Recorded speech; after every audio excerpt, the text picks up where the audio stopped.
Nigga fan 007. What up? You good? I'm alive, I'm breathing. Drop this shit. What up, nigga? Drop this shit. What up, nigga? Pumpkinhead, man. So what are you niggas waiting for, man? Subscribe before the fucking interview start. You niggas is bugging out, man. Angry fan movement. We have DNA on the phone. DNA, what's good? What's going on, bro? Trying to marry, our condolences. Know you was close to PH. Yeah, definitely, man. You know, coming up in battle rap, PH was actually the first person that gave me the opportunity to showcase my talent. So I definitely had the utmost respect for him, and you know, I appreciated it because, you know, sometimes people never get that break. Somebody never gives you a chance. So by him giving it to me, you know what I mean, y'all see where I'm at today. So that's definitely the first person that ever was like, yo, this kid could do something. So I'm going to give him my opportunity. And gave me more than one, because he actually fought for me to battle Rome. He fought for me to battle Rick Ballard, which is like two battles in grind time that definitely boosted my career to, you know, go to that next level in URL. Crazy. So he really backed you. He believed in you like a motherfucker. Nah, you know what's so crazy? When I was about to battle Rome, I didn't want to do it.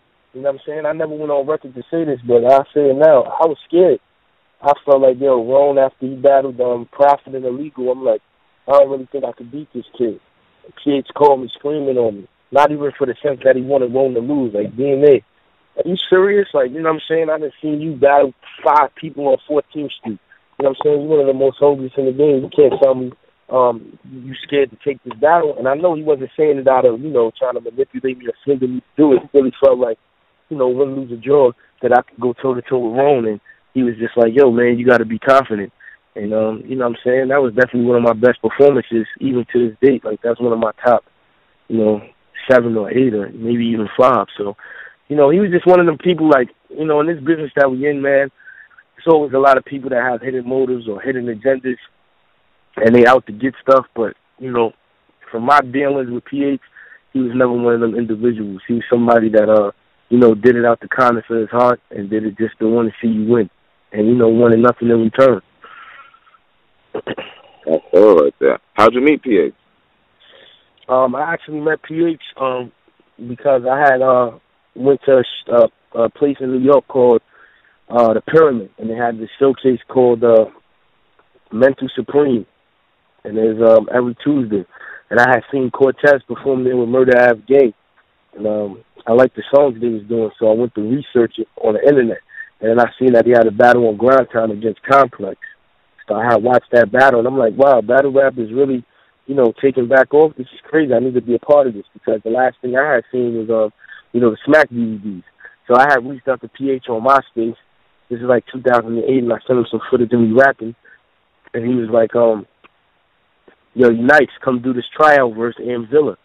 So me and Amzilla battled.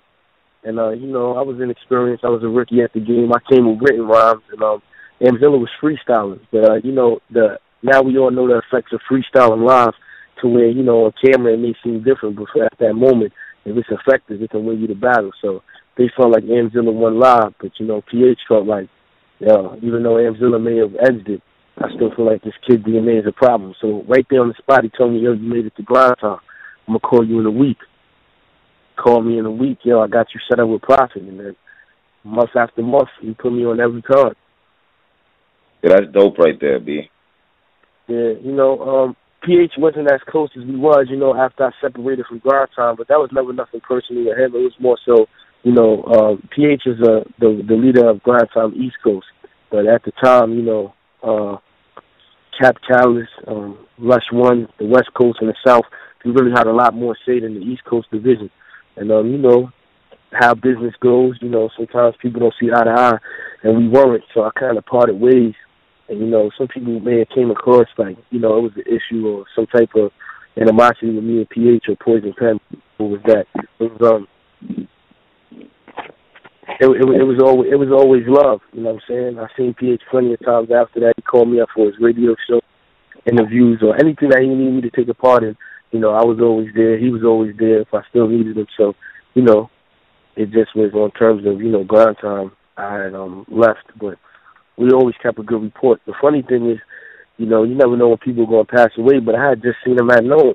I had came out and I heard somebody say, fuck DNA. So when I turned around, it was him sitting in the car, and he was laughing, and, we was talking for a second. So, that's the last time I seen him, which, I didn't think it'd be my last, but, at least it was on a good note, you know what I'm saying? Definitely. Hey, what was some fire battles that PH set up? PH definitely set up me and Rome. That was a fire battle. He set up Hollow and Philly Swain. That was a fire battle. He set up Cortez and SoCon. Me and Rich Dollars. Yeah. He set up Prophet and Rome. He set up Conceited and Cortez. Me and Lil Pesci. Did you know that? Yeah. PH had his hand on a lot of big, Newborn and Complex, Newborn and Jay Parks. This is all the matches I could think of off top. But yeah, it's definitely more, man. If you just go look at that whole collection of Grind Time East Coast from the year 2009, basically every matchup, that was a pivotal one for the East Coast. PH definitely had his hands in it. So, he definitely was somebody that was a pioneer, and he gave a lot of opportunities to all of us. You know what I'm saying? And he definitely looked out. So he's not here physically, but I'm saying his legacy will always live on through himself and what he did just for the underground culture and the hip hop scene, and through us, because he touched everybody, and he helped. And sometimes when people pass, people just say nice things because it's the nice thing to say. But this is actually genuine, because I haven't heard one person that had anything to say about PH that was negative, because he wasn't that type of dude. You know what I'm saying? He's somebody that always tried to help and would help if he can to the highest degree. You know what I'm saying? He didn't just help a little bit. He helped a lot.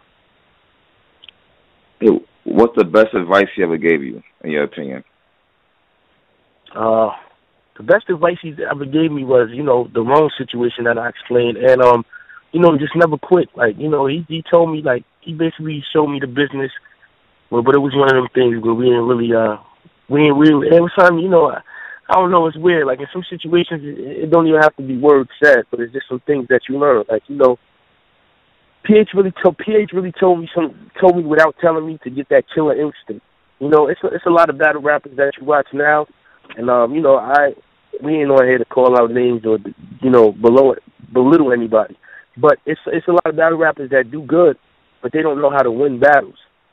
And eventually when you start doing anything, but definitely in this battle culture, if you're gonna be one of the dominant, you gotta have clear wins. So PH, without telling me, used to tell me, like, when I battled Little Farnham and Lil Pesci, he was like, you won convincing enough to where it wouldn't have to go to overtime. But that used to be my issue. I used to feel like, well, I beat them in 3, but they used to send it to overtime. And I used to say, why are they doing this? But now, reflecting back, I understood. If I watch a battle and there's no clear-cut winner, I find myself doing it when I judge. Like, let me see another round and see who can clearly get this round, even if you feel somebody may have edited it because it's such a good battle. So what I really learned from him telling me that is that when you got that killer instinct, man, you're going to make it to the point where they just say you won. Not every time you're going to clearly win a battle because the dude you're battling might just be that good. But if they're not that good, or you feel like you can get them, you got to do...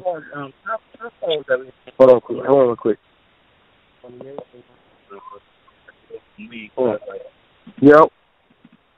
Yo, that my fault, my bad. Excuse me, I apologize.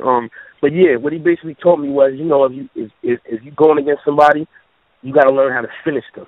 You know what I'm saying? So I really learned that from them battles that I kind of felt like I won, but I didn't decisively win. And when they took to another round, I kind of lost in the overtime round because I wasn't prepared for that.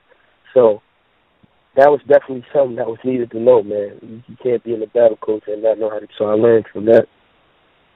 That's it, yo. I'm glad you met him at Nome, man. Or like you said, on a good note. Yeah, man, because, before that I hadn't seen him in a while. Everybody got their lives, and, for some reason, even though it's inevitable, I don't know, man, in the music business or just in life, man, you never really plan for somebody to pass away, man. So you just really just think, like, they're doing their thing, I'm doing mine, and we going to catch up, not knowing that sometimes when you see these people, or when you speak to them, this could be the very last, but like I said, man, I'm still in shock. This is going to take a while for me to process. But, I send my condolences to his kid, his and to his family, and to Team Hami, man. But PH definitely was somebody that influenced everybody in the battle culture, man. He definitely put on, and stood up for what he believed in terms of battle rap to make it to this next level. He's definitely somebody that was a part of it. So, salute. Hey, what's your favorite story with him? Oh, my PH is when I went to Florida for Grizzlemania 1, and I was battling Little Fella, and that nigga was like, yo, this nigga DNA must really love the battle rap.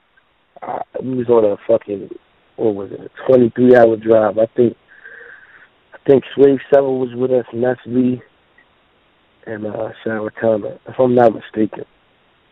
And out of those 23 hours, I rapped for 22. And everybody in there was arguing, screaming, and I was just rapping. They were like, this nigga DNA loves battle rap. And, that was just a good trip. I learned a lot on it. You know what I'm saying? I got advice from PH.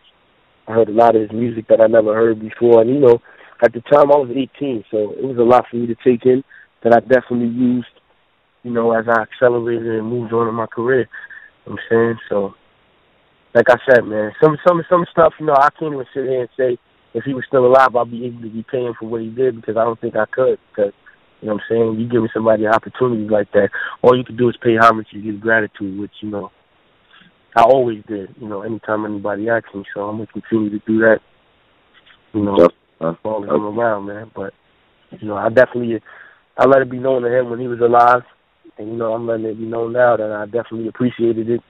And, he was definitely a good person, man. It sums it up, man. A genuine dude, man. PH had a temper. If you got him mad, he definitely wasn't them people that's going to stand up for what he believes in. He ain't going to play.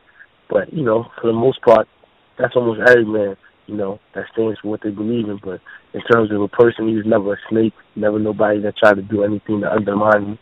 He was somebody that gave you knowledge and did what you're supposed to do. Because, in this culture, and, not trying to take anything away from Caucasian people, but, in the urban community, a lot of times brothers don't teach people the game that they learn. They try to run it on them.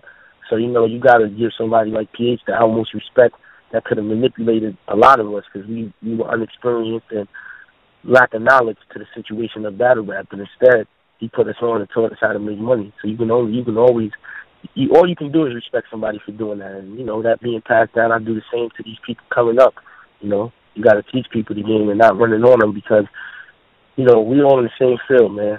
Even people with different skin colors. So, as long as we're in the hip-hop community, you want everybody to learn, everybody to be successful, and not try to get over. You know what I'm saying? So that's what he stood for.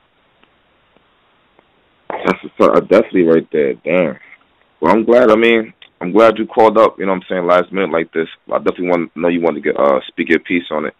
Yeah, definitely, man. And I'm not just saying this to say this, because I'm gonna actually do it tomorrow. But I feel like everybody that is a part of this battle culture and spoke to PH or heard stories about him and know what he did for the culture, he has an unborn child on the way, and he got 2 kids and a wife. So if anybody could donate, any donation is not. No donation is a low enough donation, man. Everything counts in this situation. So, I'm not just talking the talk and not doing myself. I am. And if you can, if you can't, then I know times are tough for some people. But if you can, everybody should definitely donate what they can, to help him and help his family out, man. And, continue this legacy that he had and keep it running, man. Definitely, man. I keep his name alive, man. Also, yo, D, if you could shout out his Facebook and Twitter for those not familiar with it, so they just express their gratitude or whatever, so his loved ones can see even more love, because there's no such thing as too much love in times like this. Yeah, definitely not. I'm not sure. I think his Facebook might be Pumpkinhead, but I know his Twitter is PH_Team Hami. I don't know. I think it's spelled, the Hami is spelled, incorrect. So y'all might have to write it in the description or something so people could get it. Because by me saying it, I will actually know the spelling. When you got the app on your phone, you just type in the first 3 letters and it pops up. So I don't want to give somebody the wrong thing. Yeah, but definitely, man. Like you said, man. No love is not enough love, man. I think that, we should all keep his legacy going. We have a lot of big events coming up. And, over the years, man, we just can't, that's sometimes what people do when stuff is new. Everybody's for it, and then after a while it dies out, man. But, I feel like the work PH put in will never die out. But as long as I'm around and I got the battle culture listening to what I got to say, which means with me battling, I'm going to definitely show love and show my gratitude, man. And I know Organic, and I'm going to do something for them at World Domination. I know Smack and them going to, do something for them at Summer Madness and future events, and all the other leagues out there is going to look out too. So, man, we just got to keep his legacy going, man, and let the people that are unfamiliar with him understand what he meant and what he did for this culture, because he's definitely a big part of it. You know what I'm saying? You just heard my story. He definitely is one of the people that, put me on, basically. You know what I'm saying? When you get somebody opportunity like that with the platform that Grind Time had, that's considered putting you on. So definitely. Well, I appreciate you coming up, my G. No doubt, bro. You know what I'm saying? Like I said again, my condolences to Team Holly. You know what I'm saying? His family, his kids, everybody that was affected by this, you know what I'm saying? And yeah, man, let's just keep this legacy going, man. Absolutely. Salute, man. One. Nigga fan 007. What up? You good? I'm alive, I'm breathing. Drop this shit. What up, nigga? Drop this shit. What up, nigga? Pumpkinhead, man.